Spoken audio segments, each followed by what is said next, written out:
5 seconds.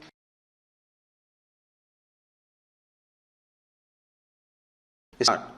In conclusion, I would like to say a word in regard to employment with which I have been dealing so far.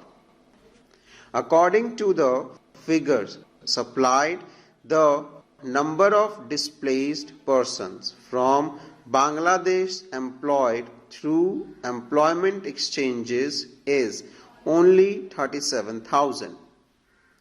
This is very meager compared with their total number, which comes to 32 lakh according to the official figures. This is with regard to Bangladesh refugees.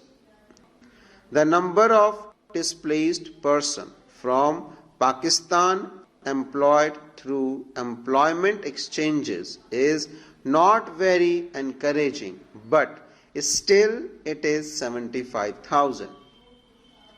I would urge upon the Honorable Minister to take this into consideration and see that something is done to find employment for these people.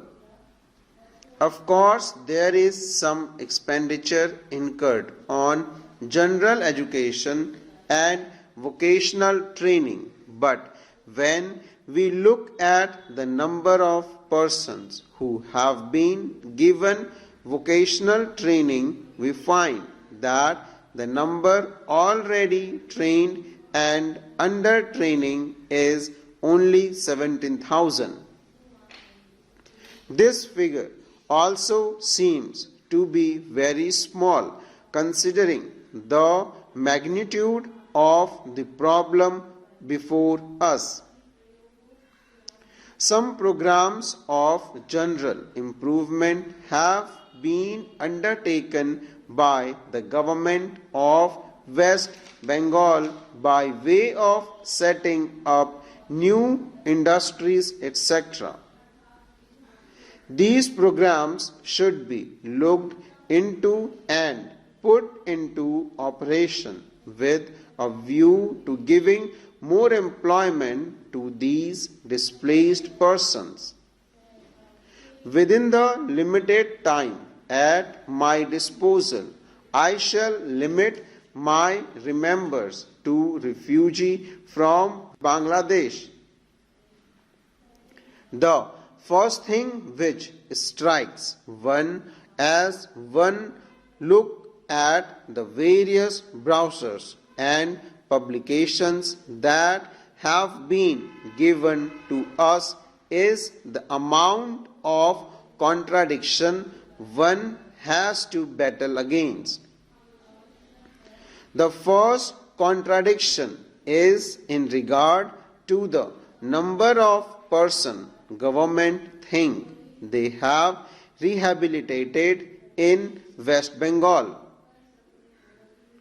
Granting that it is difficult to make a final assessment of the number of refugees who have come from Bangladesh, it is still true to say that at least there should be some sort of parity between what the Union Minister says and what the West Bengal Rehabilitation Ministry says. Only a few days the West Bengal Minister of Rehabilitation said that there are 22 lakhs of refugees who have to be rehabilitated, but the central government figures are 31 lakh. Unless the government know the number of people they have to budget for, it is rather bewildering to know how they mean to plan in bringing about their rehabilitation. As a matter of fact, many other sources believe that the figure is far higher, but in any case there should be some parity and some idea as to the extent of the rehabilitation program which still remain before the people of West Bengal. The other contradiction is this.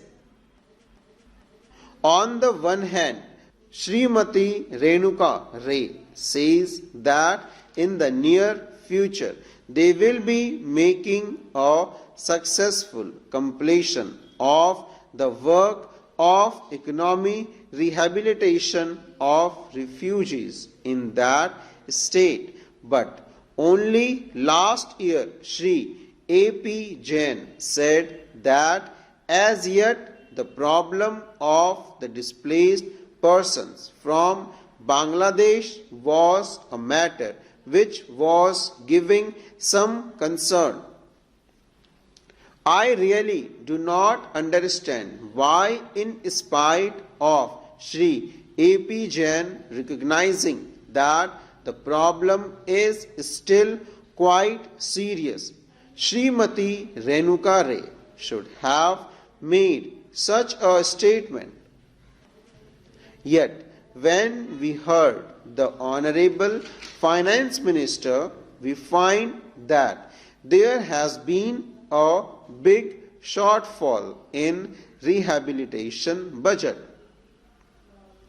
I think that if the fact-finding committee's report had been published, the assessment that we have rehabilitated about 50% of the people of Bangladesh who came over as displaced persons would have become quite clear in regard to its incorrectness.